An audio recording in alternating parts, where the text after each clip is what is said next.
Hello, this video will be a review of the new Resident Evil 2 remake that was released in January. I don't know how uncommon it is, but I think it's worth mentioning that I've never played a Resident Evil game before. Not the Resident Evil remake, nor the critically acclaimed Resident Evil 4, or even the newest game that reignited the franchise. I'm coming at this game with only the knowledge of the series being a survival horror type game. I have no personal experience with Resident Evil 2 or its successors, so I'll be judging this game based on its own merits. No critiques of it betraying the original or high praise because of nostalgia. This is an honest review from a first-timer to the Resident Evil franchise. Please, feel free to lambaste me in the comments for every little minor detail I get wrong. I'd love to learn more about Resident Evil since it's one of the few gaming juggernauts that I haven't had much experience with. And for any of you wondering how on earth I've never played the original Resident Evil 2 before deciding to review this remake, Resident Evil 2 was released on January 21st, 1998. I was released on August 21st, 1998. So that's my excuse. The rest of the video will contain spoilers for both the story and gameplay of Resident Evil 2 Remake, that I will be calling Resident Evil 2 from now on for the sake of both our sanities. If you want my condensed, spoiler-free perspective before you go, then I think that Resident Evil 2 is probably the most interesting game I will play this year. You owe it to yourself to buy this game and play it. It has a great atmosphere and the level design is some of the best I've ever seen. Some elements of the gameplay drag the experience down a bit, but the overall package is fantastic. My last word of advice is to wear headphones. Half the magic is in the audio. When I decided to review Resident Evil 2 2 days before it came out, I made a quick list of things I wanted from it. Number 1, I wanted an intriguing narrative. After coming off of Shadow of the Tomb Raider, I wanted to play a game that had an interesting narrative for me to get lost in. Number 2, I wanted good puzzles to solve. Again, coming off Shadow, I had an itch for some puzzles that were deeper than just interacting with everything I can in the area. And finally, number 3, the most important one. I wanted to be genuinely terrified. Not jump scares, since those are cheap and don't last longer than 2 seconds. I wanted to be terrified. That's all I really wanted out of Resident Evil 2, and I'm happy to report that I got all 3 of my wishes. The story is deep and has a great universe. The puzzles stretch the entirety of the map and encourage backtracking to unlock a puzzle that was previously unsolvable, and trust me, I was terrified. Jesus, stay back! I have a lot of good things to say about Resident Evil 2 on both the gameplay and story side. That doesn't mean there isn't problems though. I think the combat is dreadful. The main thing I don't like about it is the unreliable nature of the critical hit. You can walk up to a zombie, put 1 bullet in their noggin, and get a critical hit. Or, you can waste 6 shots and still not get their head to explode. The inconsistency makes it to where you can never really be certain how many hits it will take to fully kill the zombie. One of the interesting choices presented to the player is whether or not to kill a zombie, or temporarily stun them with a shot to the head. If it is a tight area you will traverse often, you might want to take out the zombie so that they don't attack you later on. While in more open areas, you might be inclined to just run past them. This entire choice is sweet, but can quickly turn sour when a zombie you want to kill decides that 8 bullets should be their daily intake. I think they should have handled this by having the first shot stun, the second shot knockdown, and the third shot kill. You still would be allowed the choice of kill or stun, but it would have been a choice that you could consistently make with certainty. The inconsistency with the critical hits really tested my patience at some points. Most of these issues are removed once you get the mag weapons, the shotgun, the grenade launcher, etc. And while the decision of whether or not to just use your pistol to try and kill a zombie or get a guaranteed kill with your grenade launcher, shotgun, mag weapons is an interesting choice as well, I still would have liked more consistency with the starter pistol. And I still don't think this is enough to make me forgive the game for making me waste so many bullets. But it was still a nice reward once I got farther along. If we're going to talk about combat, I think the boss fights are worth mentioning. Surprisingly, some of these I actually didn't mind. The first one against Big Eye Boy was fine. Sure, it wasn't very engaging as the entire fight boiled down to running around in the room and turning around to shoot every once in a while. But it wasn't awful. The worst one in my opinion is the one where you need to knock William off the platform with the cargo container. This one's just tedious. I didn't like having to do the same thing twice for the boss fight. And also, his grab takes so fucking long for you to counter. It's stupid. It takes so long. If you get grabbed by this guy, you're dead.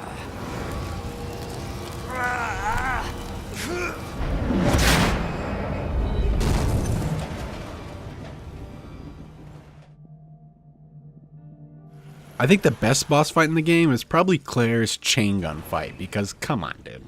Using a chain gun is fucking awesome.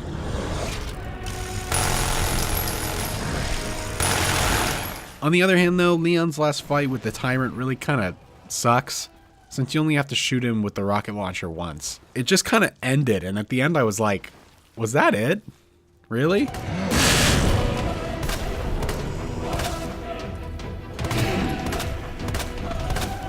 My other major complaint is how some of the zombie encounters feel a little contrived. Like how I can run up to a zombie and stomp all over their corpse, only for them to arise once I've passed a trigger point.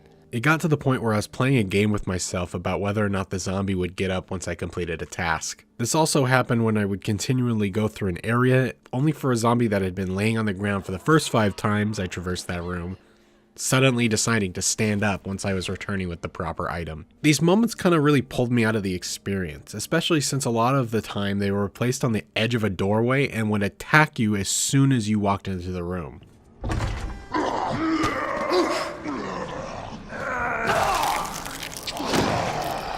Alright, that's enough negativity for now. Let's talk about the level design. This is some of the best level design that I've ever seen in a game. It reminds me of this one kind of obscure game that implemented an interconnected world design built around one central location with multiple paths leading back to it. I just can't remember the name off the top of my head. Anyways, it was honestly astounding how such a simple location opening up around you bit by bit was so fascinating to me. It really has shown me how piss poor the level design is in some more modern games. I remember coming out of the parking garage through the door near the kennels that led back into the mansion with my jaw wide open, and again when I found a path from the sewers back to the secret room in the mansion. I haven't felt such a genuine need to really explore and uncover every little detail like I did with Resident Evil 2. You never know when you're going to find the next shortcut, or maybe you'll find a key to a door that was in one of the first hallways you walked down. Not since Prey 2017 have I really aspired to know the entire layout of the game world. It was intelligently designed to promote retreading through areas to unlock paths that were previously blocked off. This desire to really know the areas by heart really showed once Mr. X was involved. Remember when I said that this game truly terrified me? Well, here is the reason why. I would say that Resident Evil 2 has some scary moments that made me jump. They weren't always scripted to happen, so I won't dock points because of them. But the Tyrant Mr. X introduces a new element: terror. Terror is described as the anticipation of a horrifying event. The anticipation of hearing this while stuck in a small room trying to figure out a puzzle was easily my most vivid memory from this game. I remember running around the clock tower with every second passing, the terror slowly growing as I was too distraught to wrap my mind around this easy puzzle. I remember cheering when I solved it and made a bolt for the door, only to look to my left and see that I had just made it in time. Mr. X slowly clambering towards me as I ran as fast as I could back to the parking garage to finish the electrical puzzle. When I reached it, I had a big sigh of relief. This memory was one that I'll carry with me all year. It was tense, and I genuinely felt terror that at any moment the Tyrant would barge through the door into the small and confined space of the clock tower and deplete the rest of my already low health, setting me back 20 or 30 minutes. Now, of course, over time it became clear to me that he couldn't even enter this room in the first place, and his footsteps heard throughout the police station became less terrifying, but that initial encounter left an imprint on me that will be hard to remove. I know I said the puzzles were good, but that doesn't mean that they're necessarily challenging. The reason I like them is because of how the game handles them. For example, in the weapons locker you can find a piece of film that, when developed, reveals the answer to a puzzle. Once I go to the art room and I saw the statue, I connected the hand and was confused on what I was doing wrong. I realized that he was holding a book and remembered back to earlier when I had picked up a similar looking book. I combined the two and solved the puzzle. This provided me with a red jewel after I opened the casing, the start to another puzzle. One thing that made this puzzle and basically every other puzzle in the game stand out to me was the fact that I was left to figure it out myself. In a ton of modern day games, as soon as I picked up the piece of film, it would have started a quest and walked me through each step of the process. Develop the film, then go find the book, then attach the hand in the book to the statue to solve the puzzle. Then the red crystal I found would start another quest, and etc. I love how Resident Evil 2 didn't clog the screen with new quests and allowed me to explore and figure things out for myself. It led to a sense of pride and accomplishment, even though the puzzles were never really very intellectually challenging. The game allows you to play as Claire or Leon, and honestly, from a gameplay perspective, I enjoyed Claire's run more. It's mainly because of all of her weapons feel valuable, while it felt like during Leon's playthrough, I mainly had to rely on the shotgun to deal damage. It was the best weapon against practically every enemy, while Claire's weapons felt a little more specialized. The grenade launcher was good against everything, but wasteful against normal zombies. While the MQ-11 really didn't do anything to zombies, it was extremely effective against the dogs. The J&B was a great replacement for the starter pistol, but once the SLS-60 could fire the upgraded rounds, it made it an interesting choice on which to equip. And finally, the spark shot, which made the enemies in the sewers a breeze. On Leon's side, I felt more limited to really only using the Magnum and the shotgun. The starter pistol never really felt useful, and the flamethrower was really only useful against the spooky tree boys. This isn't to say I had a bad time on Leon's playthrough, as you'll see in the story section later on, but rather that I felt the weapon arsenal for Claire offered up more unique gameplay and was more well-rounded. I think my favorite area in the game is probably the east area in Nest. The enemies make sense and feel threatening. I love how you need to take a different approach to attacking them, as headshots are completely worthless. Also, the puzzles in this area are pretty great and require you to be on your toes. It highlights all the great things about level design and puzzles. You figure out a puzzle that creates a loop back to your safe room in this area. Knowledge gained through your first time through allows you to unlock the rest of the areas in the lower corridors. Puzzles loop back into each other, and all this effort for something so minor as getting a small chip for a bracelet. I also really liked the police station, and the sewers were, they were okay. But I really enjoyed seeing all the experiments that Umbrella were doing in this underground laboratory.